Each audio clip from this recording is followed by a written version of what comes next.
The point you make, Professor Nandy, about African being half child, half beast.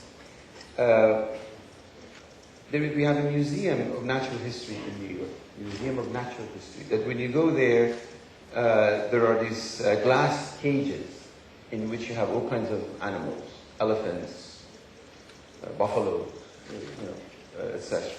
And as you're walking through the corridors, suddenly you come across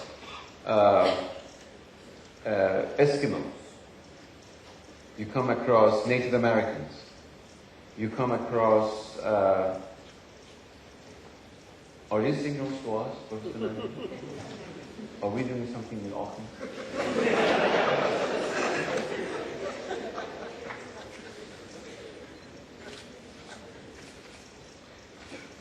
Let's continue. It doesn't bother me. No, in fact, it's more comfortable with you. Exactly. So it's a very strange conception of animal and human. And then, but once my wife and I and our kids were in this museum walking through the things, here are Zoroastrians, these are Muslims, these are Eskimos, these are elephants, and so forth. There was an African American guard. And I went to him in a moment of, frivolity. And I said, what about the white folks? Why don't they have a glass box for the white people? And he didn't get the joke. He said, well, sir, don't touch anything, just move on. Now, the thing is that this goes to you took it rightly to the question of gender formation, male and female, but I want to take it in the other direction of our living with animals, namely environmentally. And that reminds me of the fascinating animal fables that we have in our literature. Most immediately I'm thinking of the Conquest of the Birds, of Attar, the fantastic medieval Persian poet, Attar-i-Nishaburi, and the way that he constructs an animal fable.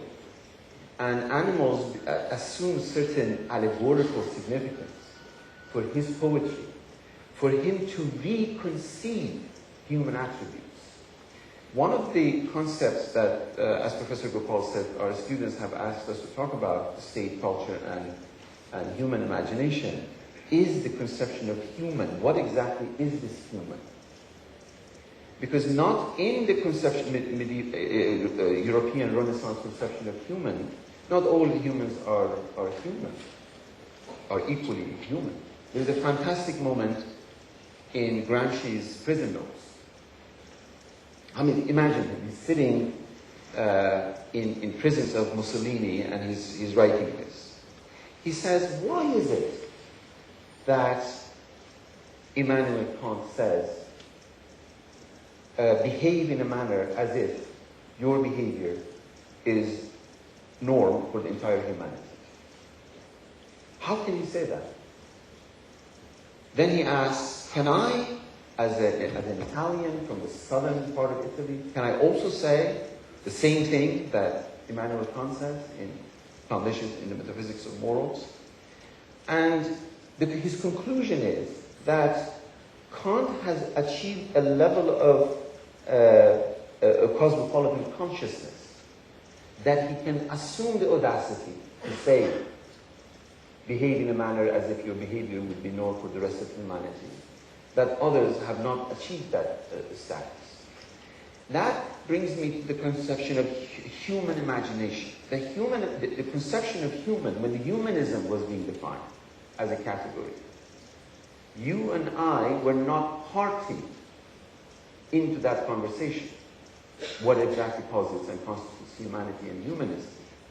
And as a result, our task is not to borrow, as we borrow this. Of course, the algorithm is from Al-Khwarizmi, and our Chinese brothers are making it. So it's not as if when we buy this, we owe something to late Steve Jobs.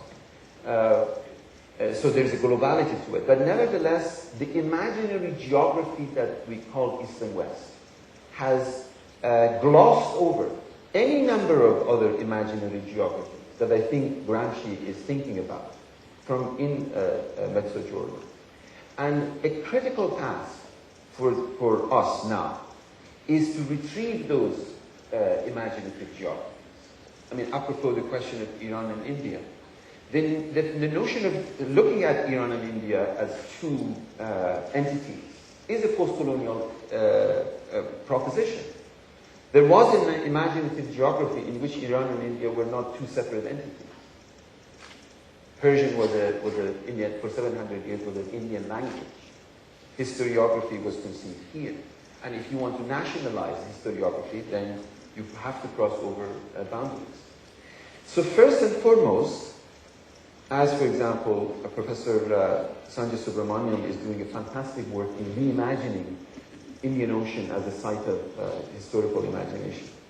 The task before us in order to reconceptualize human in humanism and human in human imagination is to retrieve alternative imaginative geographies. In my recent book on Arab Spring, I call it liberation geography. That no longer posits you and me on the periphery of some self-centering proposition called the West, this metaphor of the West, which always self-centers. And thus, you and I become the periphery of that, to that self. That, to me, remains a critical task for us. And there are many examples of people, for example, Americo Castro has done it in Spain. My own colleague, Gayatri Spivak, has done it for Asia. Pankaj Mishra's new book, fantastic new book from the Ruins of Empire, he tries to recraft the conversation, Chinese, Indian, and Muslim intellectuals. So for us to reconceptualize that notion of human and humanism, human imagination, and sort of, but not retrieve it in a kind of an antiquarian sense.